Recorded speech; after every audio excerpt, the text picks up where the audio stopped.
कुट कुट बाजरा मैं कोठे उत्ते पानी आ, कुट कुट बाजरा मैं कोठे उत्ते पानी आ। जा खलोंदा लोकां नाल उसनू बुलांदी आ, ओ सुने ना मेरी मैं तां फिर भी बुलांदी आ। नखरे ओदे मैनू खा जाणगे, सानू दूना पवाड़ा पा जाणगे, सानू दूना पवाड़ा पा जाणगे।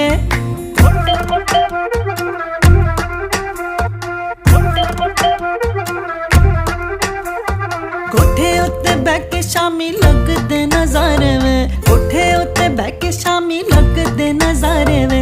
जो कमाए पैसे सब यारां ते उडारे वे, साड़दा है मैनू उथों करके इशारे वे। तड़के उतर तेरे चां